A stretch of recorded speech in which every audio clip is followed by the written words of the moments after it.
On January 17th, 1945, a 32-year-old Swedish diplomat named Raoul Wallenberg left the besieged city of Budapest with his driver, Vilmos Langfelder. Soviet forces had just liberated the city from Nazi control. Wallenberg was eager to meet with Soviet commanders to discuss his humanitarian operations. He had just spent 6 months saving tens of thousands of Hungarian Jews from the Holocaust. He told his colleagues he would return in a few days. He never came back. Within hours of meeting Soviet officials in Debrecen, Wallenberg disappeared into the Soviet prison system. For 12 years, the Soviet Union denied any knowledge of his whereabouts. Then, in 1957, they finally admitted what everyone suspected. They had arrested him in 1945 and held him prisoner. But they claimed he had died of a heart attack in Moscow's infamous Lubyanka prison in 1947. Few believe this story. For decades, witnesses claimed to have seen Wallenberg alive in Soviet prisons and psychiatric hospitals, some as late as the 1980s. The Soviets changed their story multiple times. Documents mysteriously disappeared. Files were destroyed. In 2016, newly discovered diaries from the first chairman of the KGB stated unequivocally, Raoul Wallenberg was executed on Stalin's orders in 1947. But even today, in 2024, nearly 80 years after his disappearance, we still don't know the complete truth. Why was he arrested? When did he really die? Where is his body? This is the story of the man who saved 100,000 lives, only to become one of the Cold War's most haunting mysteries. Raoul Gustav Wallenberg was born on August 4th, 1912, into one of Sweden's most prominent families. The Wallenbergs were bankers, industrialists, and diplomats, Sweden's equivalent of the Rockefellers or Rothschilds. But Raoul's path was different. His father died of cancer 3 months before he was born, and Raoul was raised by his grandfather, Gustav Wallenberg, a diplomat and businessman who raised him as a citizen of the world. Gustav ensured that Raoul learned multiple languages, traveled extensively, and developed a global perspective. After high school, Raoul studied architecture at the University of Michigan, graduating with honors in 1935. He was intelligent, charismatic, and driven. After graduation, Wallenberg worked in South Africa and then in Haifa, Palestine, where he worked for a Dutch bank. It was there, in the late 1930s, that he first encountered Jewish refugees fleeing Nazi persecution. He heard their stories. He saw their desperation. It affected him deeply. By 1941, Wallenberg was back in Sweden working as a foreign trade representative for the Central European Trading Company. The company's director was Kalman Lauer, a Hungarian Jew. Through Lauer, Wallenberg made several business trips to Budapest between 1941 and 1943, establishing contacts and learning about conditions in Hungary. Then came March 19, 1944. Nazi Germany, frustrated by Hungary's reluctance to fully cooperate with the final solution, invaded and occupied the country. Within weeks, Adolf Eichmann arrived in Budapest with a single mission: deport Hungary's Jews to Auschwitz as quickly as possible. Between May and early July 1944, over 400,000 Hungarian Jews were deported. Most went directly to the gas chambers at Auschwitz-Birkenau. It was the fastest mass deportation of the entire Holocaust. The world was finally becoming aware of the Nazi extermination campaign. President Franklin D. Roosevelt created the War Refugee Board with one goal: save as many remaining European Jews as possible. And the largest surviving Jewish community was in Budapest, about 230,000 people. The War Refugee Board needed someone to go to Budapest, someone brave, resourceful, and willing to risk everything. Kalman Lauer suggested Raoul Wallenberg. He told American officials that Wallenberg was the right man for the job, possessing all qualities needed. On July 9, 1944, Raoul Wallenberg arrived in Budapest as first secretary to the Swedish legation. He had no diplomatic experience, no training in clandestine operations. He was an architect and businessman, but he had something more important: extraordinary courage and an unshakable determination to save lives. Wallenberg arrived in Budapest during a brief pause in deportations. Under international pressure, Hungarian regent Miklos Horthy had temporarily halted the trains to Auschwitz. But Wallenberg knew this wouldn't last. He immediately got to work with a brilliance that bordered on genius. His first innovation was the Schutzpass, the Swedish protective passport. These documents, printed on yellow paper with the Swedish coat of arms, identified the bearer as a Swedish subject awaiting repatriation to Sweden. They looked impressively official, with stamps, signatures, and bureaucratic language. Here's the thing, they weren't actually legal. Sweden hadn't approved them. They had no legitimate diplomatic status, but they looked authentic, and in the chaos of wartime Budapest, that was often enough. Wallenberg was initially authorized to issue 1,500 protective passports. He quickly expanded that to 4,500, and many historians believe he ultimately issued 3 times that number, perhaps 13,000 or more. But Wallenberg didn't stop there. He rented 32 buildings in Budapest and declared them Swedish territory, putting Swedish flags on the facades and signs reading Swedish Library or Swedish Research Institute on the doors. Inside, thousands of Jews found shelter under Swedish protection. He established a massive humanitarian operation with over 300 employees. He organized food distribution, medical care, and administrative systems. He worked 18 to 20 hours a day, driven by an urgency that everyone around him could feel. Then, in October 1944, the situation deteriorated catastrophically. With the Soviet Red Army approaching Budapest, the pro-German Arrow Cross party seized power in a coup.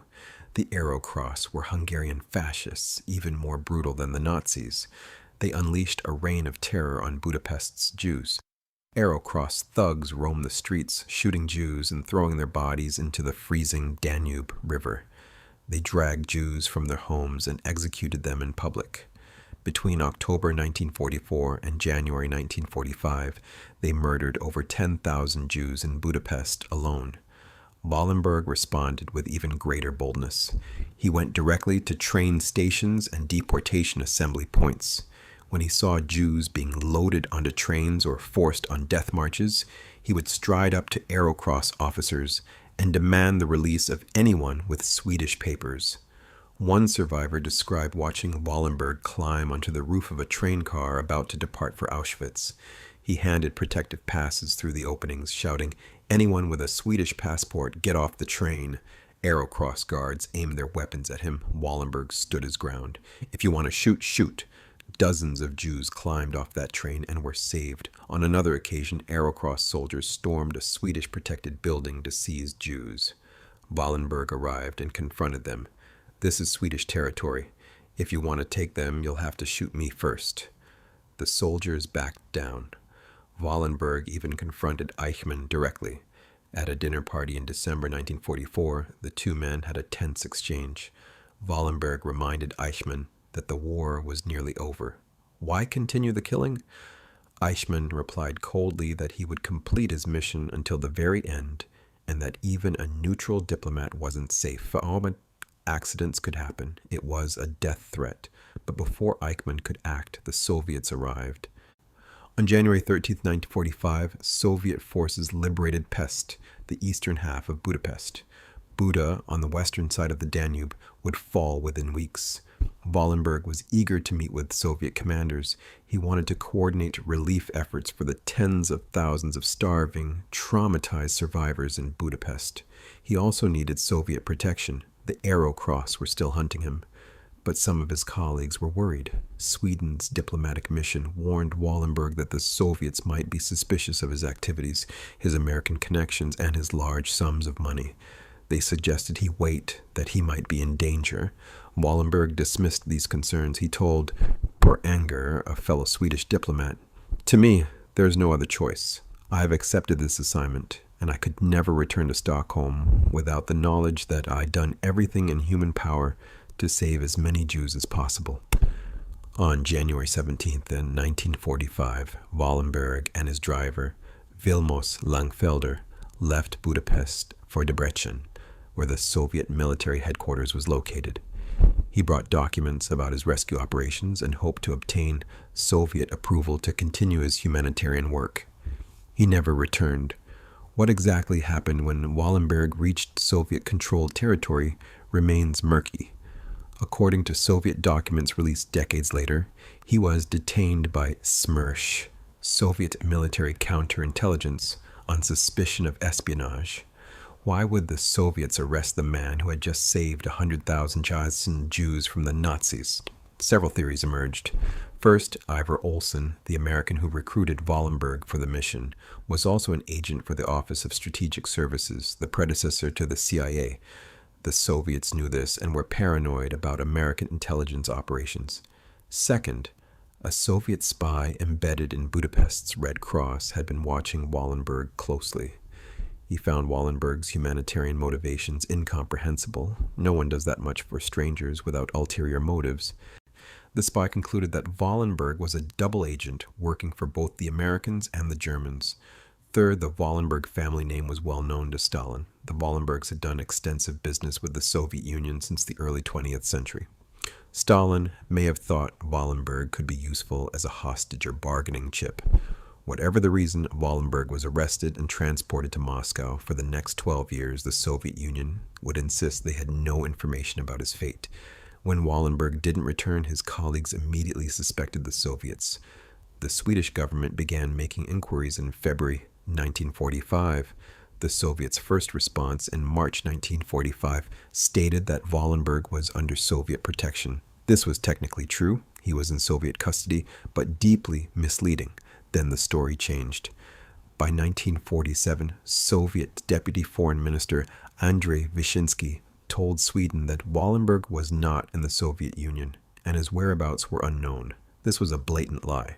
Swedish officials pressed harder. In 1946, Sweden's ambassador to Moscow, Staffan Soderblom, was granted a rare meeting with Stalin himself to discuss Wallenberg's case. But Soderblom fumbled catastrophically. Instead of confronting Stalin with evidence of Soviet involvement, he meekly stated that he believed Wallenberg had probably died in an accident in Budapest, and that Soviet authorities likely had no information. Stalin quickly ended the meeting after just 5 minutes. Later investigations would reveal that at the very moment Soderblom was telling Stalin that Wallenberg was probably dead, Wallenberg was alive and imprisoned in Lubyanka prison just miles away. Throughout the 1950s, the Swedish government continued receiving reports from released German prisoners of war who claimed to have seen Wallenberg in Soviet prisons. The evidence was overwhelming. Yet the Soviets continued to deny everything. Then came 1957. Following Stalin's death and during Nikita Khrushchev's political thaw, the Soviet government finally broke its silence. On February 6, 1957, Soviet Deputy Foreign Minister Andrei Gromyko sent a note to the Swedish ambassador in Moscow. The note stated that a thorough investigation had revealed that a prisoner named Wallenberg, spelled with one L, the Lithuanian spelling, had died in Lubyanka prison on July 17, 1947. The note included a document signed by A.L. Smoltsov, head of Lubyanka's prison infirmary. Dated July 17, 1947, it stated, "I report that the prisoner Wallenberg, who is well known to you, died suddenly in his cell this night, probably as a result of a heart attack or heart failure." The note concluded that Wallenberg's body had been cremated, his death certificate had been destroyed, and all medical documentation had disappeared. Almost no one believed this story. The evidence of a cover-up was overwhelming. Despite the Soviet claim that Wallenberg died in 1947, reports of sightings continued for decades. In the 1950s, released German prisoners of war testified that they had been cellmates with Wallenberg. They described him in detail, knew about his mission in Budapest, and reported conversations with him. These weren't vague reports, they were specific, credible testimonies. Gustav Richter, a German diplomat who had been imprisoned in Lubyanka, testified in Sweden in 1955 that he shared cell 123 with Wallenberg in early 1945. He described being interrogated together, Wallenberg's physical appearance, and their conversations. In 1961, a Hungarian doctor named Menachem Melcher, claimed he had treated Wallenberg in a Soviet psychiatric hospital in the 1950s. The patient told him about his mission in Budapest and gave details that only Wallenberg would know. Throughout the 1960s and 1970s, more witnesses came forward. Some claimed to have seen Wallenberg in a Vladimir prison. Others reported encounters in labor camps across the Soviet Union. A Polish woman claimed her husband had been cellmates with Wallenberg in the 1970s. Then in 2009 came perhaps the most stunning revelation. The FSB, the successor to the KGB, admitted to Swedish researchers that they had discovered interrogation records showing that prisoner number 7 was questioned in Lubyanka prison on July 23, 1947, 6 days after Wallenberg's supposed death. The FSB acknowledged that prisoner number 7 was almost certainly Wallenberg. This meant the entire story of his death on July 17, 1947 was a lie. But if Wallenberg didn't die in 1947, when did he die and how? In 2016, a bombshell dropped. The granddaughter of Ivan Serov, the first chairman of the KGB, found her grandfather's secret diaries hidden in the walls of his dacha outside Moscow. She was renovating the house and discovered them by accident. The diaries were published in a book titled Notes from a Suitcase, Secret Diaries of the First KGB Chairman, found over 25 years after his death. Serov wrote, "I have no doubts that Wallenberg was liquidated in 1947. According to Serov's diaries, he had examined Wallenberg's file, which the Soviets had always denied existed, and found documentation of his cremation. Serov stated that Viktor Abakumov, the Minister of State Security in 1947, had revealed during his own interrogation in the early 1950s that Stalin and Foreign Minister Vyacheslav Molotov had personally ordered Wallenberg's execution. For the first time, a senior Soviet official with direct access to the information had stated in writing that Wallenberg was murdered on Stalin's orders. If Wallenberg was indeed executed in 1947, the question becomes why? He wasn't a spy. He wasn't a threat to Soviet security. He was a humanitarian who had risked his life to save Jews from the Nazis. Why would Stalin order his execution? Several theories exist, none definitively proven. Theory 1. He was seen as a Western intelligence asset. The Soviets were convinced Wallenberg was working for American intelligence. His connection to Ivar Olsen, an OSS agent, the large sums of American money he had access to, and his complex network of contacts all looked suspicious to paranoid Soviet counterintelligence. In the emerging Cold War, keeping a suspected American agent alive in Soviet custody may have seemed too risky. Better to eliminate him and deny everything. Theory 2. He knew too much. During his time in Budapest, Wallenberg witnessed Soviet war crimes and atrocities committed by the Red Army as they liberated Hungary. He also had extensive contacts with anti-communist Hungarians. The Soviets may have feared he would testify about Soviet crimes if released. Theory 3.